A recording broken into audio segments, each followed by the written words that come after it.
6 years of marriage to Megan taught me one painful lesson. Love can turn bitter when respect disappears. We started as equal partners with shared dreams, but somewhere along the way, I became nothing more than her personal bank. Every time I asked for help, whether it was with laundry, cooking dinner after a 12-hour shift, or just basic care when I was sick, her response was always the same: "I am not your mom, Edmund." Those words cut deeper each time, until I finally realized I did not have to be her walking ATM either. Before I tell you what happened when I finally stood up for myself, drop a comment letting me know where you are watching from. Hit that like button if you believe marriage should be about equal partnership, not constant criticism. And subscribe if you want to hear more stories about finding self-respect when others try to diminish your worth. Let me take you back to the beginning so you understand how we got here. I am Edmund, 35 years old, and working as a structural engineer for a construction company in Chicago. I have always been the steady, reliable type. My friends would describe me as the guy who thinks before speaking, plans ahead, and stays calm in a crisis. I make good money enough to live comfortably and save for the future. I met Megan at a mutual friend's birthday party 8 years ago. She was everything I was not: outgoing, spontaneous, and the center of attention wherever she went. With her long blonde hair, striking blue eyes, and infectious laugh, she lit up the room. Beyond her obvious beauty, what attracted me most was her ambition. She worked in marketing for a tech company and spoke passionately about climbing the corporate ladder. I admired her drive, her confidence, her vision for her future. "You are different from the guys I usually date," she told me after our third dinner together. "They were all flash and no substance. You actually listen when I talk about my career goals." Our dating period was everything you would hope for in a relationship. I planned thoughtful dates based on her interests: art exhibitions because she loved photography, jazz clubs because she mentioned once that her father played saxophone. She in turn seemed to appreciate my efforts. She would leave sweet notes in my jacket pocket, remember my coffee order, and text me encouraging messages before big meetings at work. When I proposed after 2 years of dating, she cried and said yes immediately. Our wedding was perfect, a spring ceremony at a boutique hotel downtown, surrounded by 150 friends and family members. Her parents adored me, and my mother considered Megan the daughter she never had. Everyone commented on what a perfect match we were, how our different personalities complemented each other. After the honeymoon, we bought a 3-bedroom craftsman-style house in a nice suburb. The financial arrangement seemed sensible at the time. I earned about twice what Megan did, so I covered the mortgage, utilities, and most of our joint expenses. I put down 80% of the down payment from my savings. Megan contributed to a joint account for groceries and household items, and she took on more of the household responsibilities. It felt fair given our income disparity. "We are a team," I remember telling her as we signed the mortgage papers. "What is mine is yours." She squeezed my hand and replied, "I am so lucky to have found you." Those first 3 years of marriage were genuinely happy. We cooked dinner together while dancing to music in the kitchen. We took weekend trips to Michigan wineries and Wisconsin lakeshores. We hosted game nights for our friends and holiday gatherings for our families. Megan decorated our home beautifully on a budget, finding unique pieces at estate sales and flea markets. I handled yard work and home repairs, teaching myself plumbing and basic electrical work to save money. We supported each other professionally too.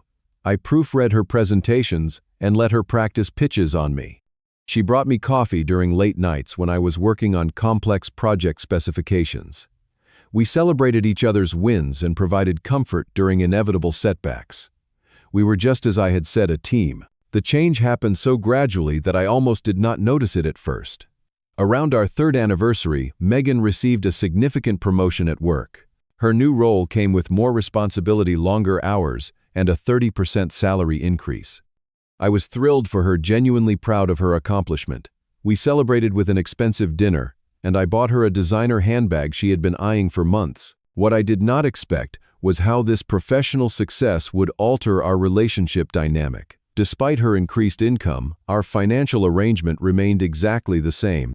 She did not offer to contribute more to our household expenses, and I did not ask, not wanting to diminish her achievement by immediately talking about money. The first major shift came in how she spent her time. Late nights at the office became routine. Happy hours with colleagues extended well past dinner. Weekend brunches with her new work friends became sacred obligations that could not be missed. I supported this, initially understanding the importance of networking in her field. The first time she said those words was about 4 months after her promotion. I had been working on a particularly challenging project, putting in 60-hour weeks. I asked if she could throw in a load of laundry since I was running out of clean shirts. "I am not your mom, Edmund," she said without looking up from her phone. "The washing machine is right there. Figure it out." I was taken aback by her tone but brushed it off as work stress. I did my own laundry and tried to be more understanding of her new pressures. But that phrase became her go-to response for almost any request for help. When I asked if she could pick up dinner on her way home, "I am not your mom. Order delivery if you are hungry." When I wondered if she could help clean up before my parents visited, "I am not your mom. They are your parents. You clean." The situation reached a breaking point during a week when I caught a terrible flu. My fever hit 103 degrees, and I could barely get out of bed. I texted Megan asking if she could bring home some cold medicine and soup. Her response, meeting running late, going out with Sarah and Kate after. "There is probably soup in the pantry.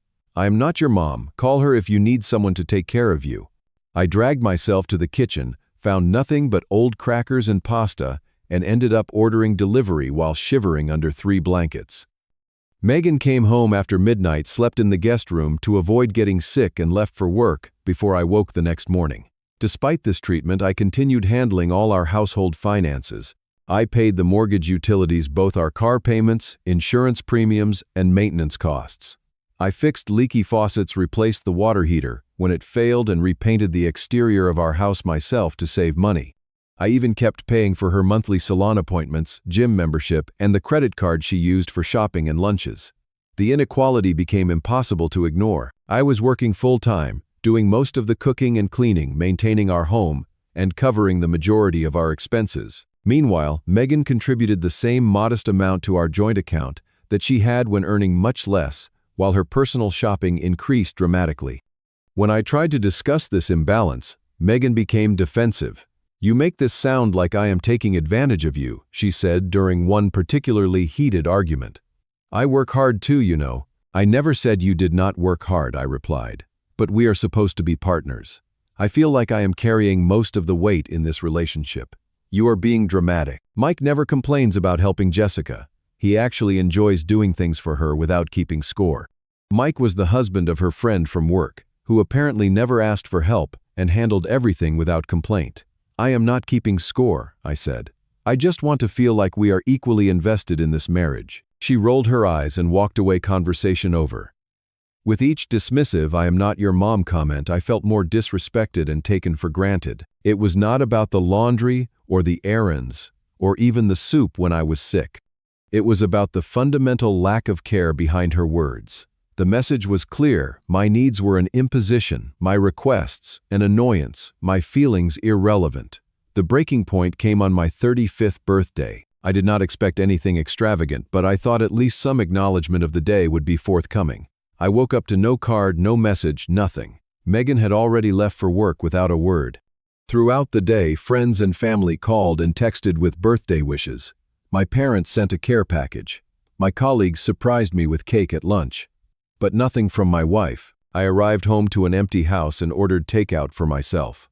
When Megan finally came home around 9, I asked her if she knew what day it was. She glanced at her phone. "Thursday, it is my birthday, Megan." She paused, then shrugged. "Oh, sorry, I forgot. I am not your mom, Edmund. I do not need to remember your birthday and throw you a party." Something snapped inside me at that moment. 6 years of marriage and my birthday did not even merit a text message. Not because she was overwhelmed or dealing with an emergency, but because remembering something important to me was beneath her. It was not her responsibility. She was not my mom. "We need to talk," I said, my voice calmer than I felt. "Can it wait?"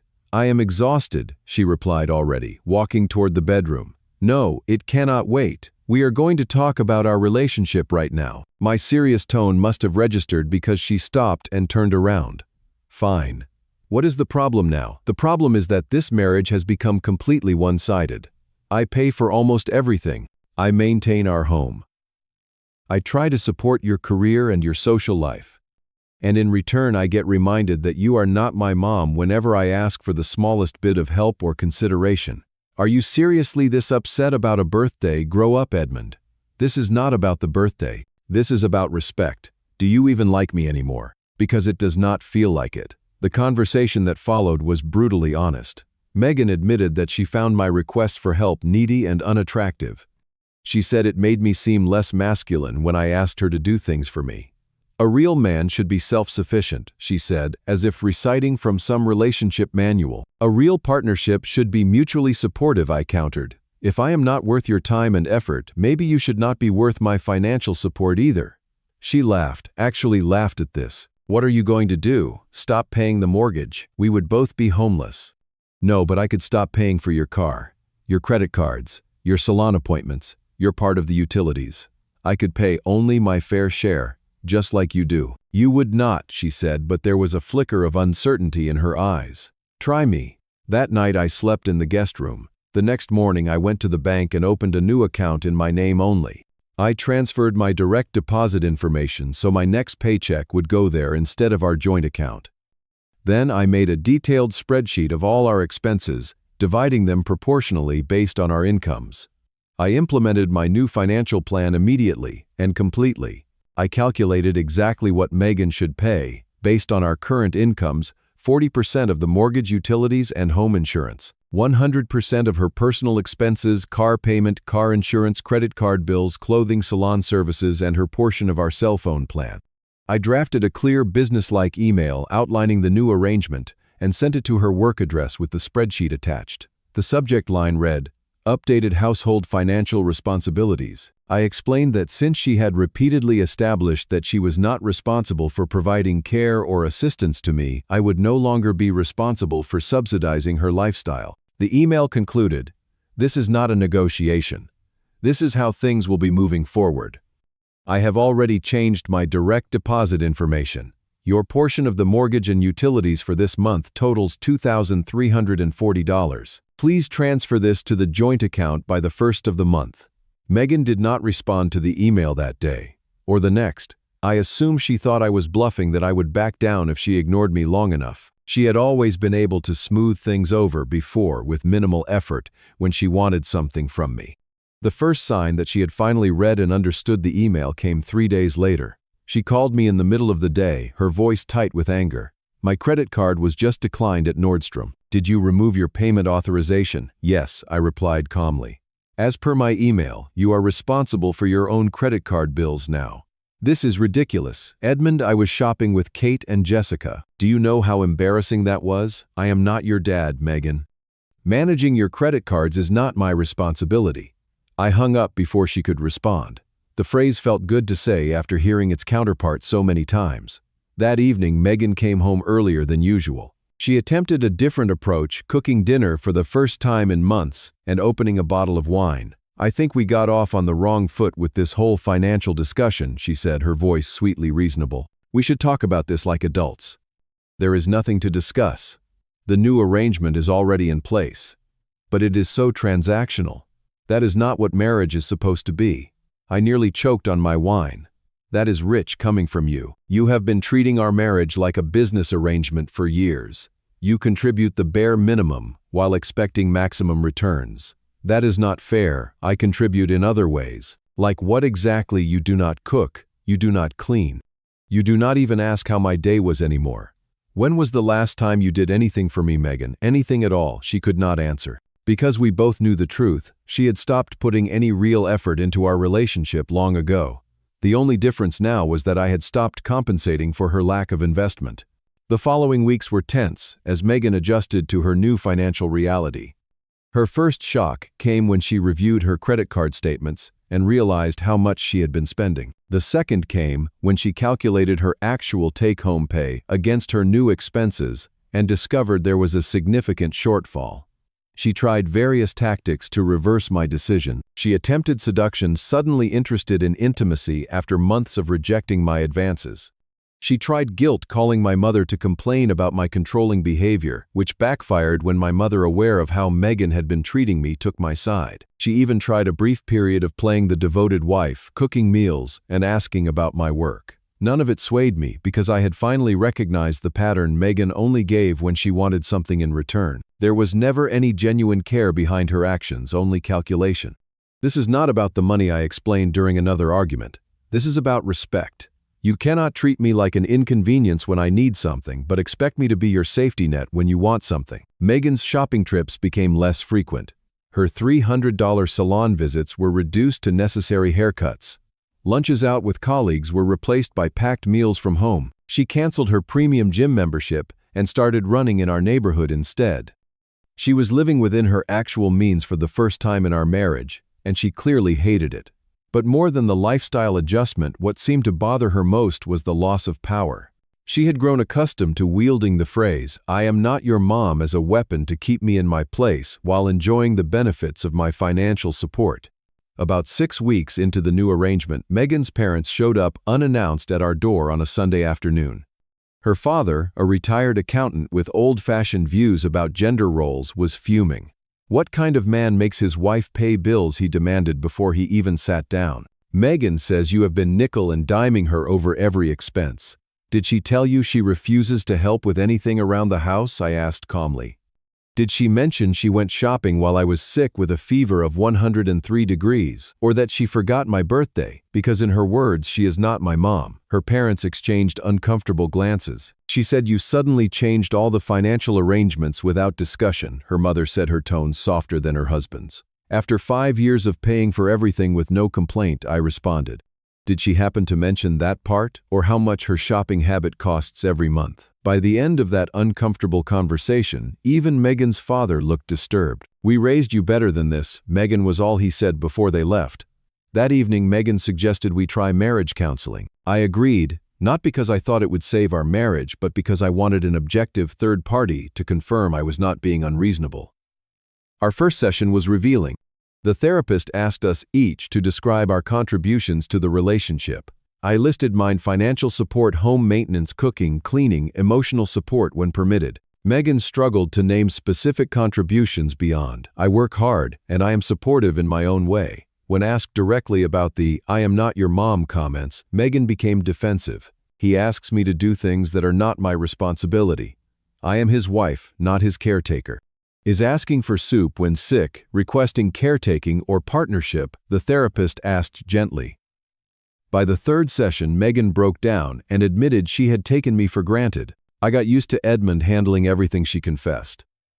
"It was convenient to have him take care of the bills and the house, while I focused on my career and friends."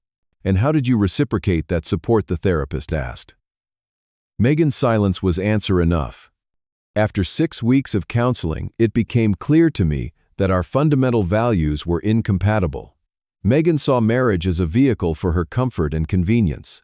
I saw it as a partnership of mutual support and respect. The counseling had helped Megan recognize her behavior, but understanding a problem is not the same as being willing to change it. During our final session, I said the words I had been considering for months: "I want a divorce." Megan looked genuinely shocked. "But we are making progress. I have been trying. I made dinner twice last week." "This is not about dinner, Megan. This is about 6 years of showing me exactly who you are and what you value. I finally believe you." "You cannot be serious," she said, her voice rising. "You would throw away our marriage over something so petty." "Respect is not petty. It is essential." The therapist intervened. "Megan, Edmund has expressed feeling consistently devalued in your relationship. That is a significant issue, not a minor grievance. So he cuts me off financially, and now wants to leave me with nothing. How is that fair?" And there it was. After all the discussions about emotional support and partnership, her primary concern was still financial. She had not lost a husband. She had lost an ATM. I hired a divorce attorney the next day and began preparing all our financial records. Having maintained meticulous documentation throughout our marriage proved invaluable. I could show exactly how much I had contributed financially over 6 years compared to Megan's input. Megan oscillated between fury and desperation as the divorce proceedings moved forward. She threatened to take me for everything one day, then begged for reconciliation the next. When she realized I would not budge, she tried a new tactic, claiming emotional abuse based on my financial control. My attorney easily countered this with evidence of our original arrangement: her refusal to contribute proportionally, despite income increases, and testimony from the marriage counselor, about the dynamic she had observed. In the end, the divorce settlement was straightforward. We sold the house, and the proceeds were divided based on our initial investments and subsequent contributions to the mortgage. Megan received far less than she expected, having contributed only about 20% of our home's equity. Personal property was divided according to who purchased it or received it as a gift. There was no alimony. Her lawyer tried to argue for it based on lifestyle maintenance, but my attorney demonstrated that Megan's income was sufficient to support herself, especially given her recent promotion. The judge agreed, noting that at no point had Megan left the workforce or sacrificed career advancement for the marriage. Megan had to downsize considerably, moving from our spacious suburban home to a one-bedroom apartment. She sold designer clothes and accessories to cover her legal fees. The reality of living solely on her own income, without my subsidy, was a harsh adjustment. Throughout the divorce process, Megan repeatedly asked, "How can you do this to me? After 6 years together?" My response never changed. "I am not doing anything to you. I am simply stopping doing everything for you." It has been 2 years since our divorce was finalized. I stayed in Chicago, but moved to a different neighborhood to start fresh. The house sold for a good profit, and I used my portion to purchase a smaller but comfortable condo closer to downtown. Looking back, I can see how I allowed our relationship to become so unbalanced. I mistook giving for loving. I thought if I provided enough financial security, handled enough household tasks, and asked for little in return, Megan would value and respect me. I confused self-sacrifice with partnership. The phrase "I am not your mom" was actually a gift, though it took me years to recognize it. It showed me exactly how Megan viewed my needs as childish impositions rather than the reasonable requests of a partner. It revealed that in her mind, caring for someone you love is a burden, not an expression of commitment. Megan contacted me about a year after the divorce. She had been in therapy, she said, and realized how poorly she had treated me. She apologized for taking advantage of my generosity and for dismissing my needs. She asked if we could meet for coffee to discuss reconciliation. I thanked her for the apology but declined the meeting. Some bridges once burned cannot be rebuilt. I had forgiven her, not for her benefit, but for my own peace of mind. But forgiveness does not require reconciliation. Recently, I have started dating someone new. Abigail is a pediatric nurse who understands the value of caregiving. When I came down with a cold last month, she showed up at my door with soup medicine and her favorite movies. She did not do this because she had to, but because she wanted to. Because that is what people who care about each other do. They help each other without keeping score. I make sure to reciprocate her kindness in meaningful ways. I change the oil in her car, surprise her with her favorite dessert after a difficult shift, and listen attentively when she talks about her day. We both contribute to dates and outings based on our respective incomes, without rigid calculations, but with a shared commitment to fairness. The most important lesson from my marriage and divorce was not about money. It was about recognizing that we deserve to be with someone who sees meeting our needs as a privilege rather than a burden. Someone who understands that marriage is not a transactional business arrangement, but a genuine partnership where both people derive joy from supporting each other. Sometimes the most painful words can teach us our greatest lesson: we deserve respect in every relationship. What words changed how you saw your relationship? Share in the comments below. If this story resonated with you, please hit the like button and subscribe to hear more experiences about finding self-worth.